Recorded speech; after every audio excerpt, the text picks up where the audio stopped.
दोस्तों, आपको जानकर हैरानी होगी कि भारत की हाई कोर्ट्स में लगभग 78% से अधिक जज स्वर्ण जाति से आते हैं।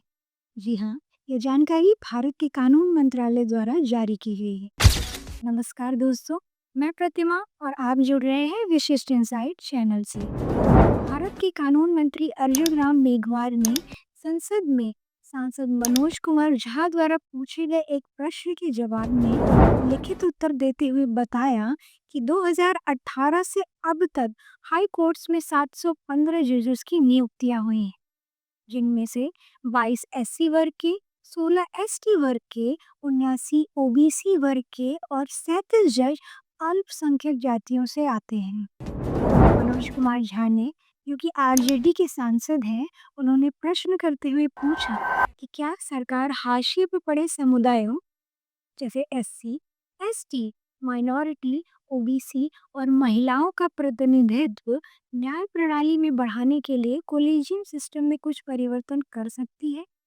या कुछ सुझाव सुप्रीम कोर्ट को दे सकती है।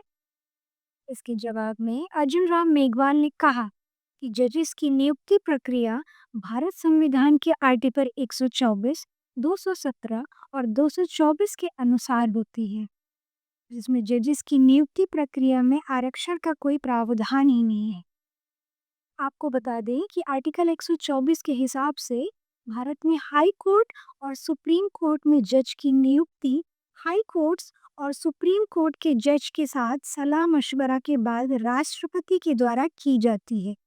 इस सलाह मशवरा को ही कोलिजियम सिस्टम के रूप में जाना जाता है, जिसमें चीफ जस्टिस ऑफ इंडिया और 4 अन्य वरिष्ठतम जजेस होते हैं, जो अपनी सलाह यानी रिकमेंडेशन को भारत सरकार के पास भेजते हैं। भारत सरकार इस रिकमेंडेशन को एक बार पुनर्विचार के लिए वापस लौटा सकती है, लेकिन अगर पुनः उसी व्यक्ति के नाम की सिफारिश कोर्ट द्वारा की जाती है, तो यह सरकार के ऊपर बाइंडिंग होती है कि उसी व्यक्ति का चुनाव करें।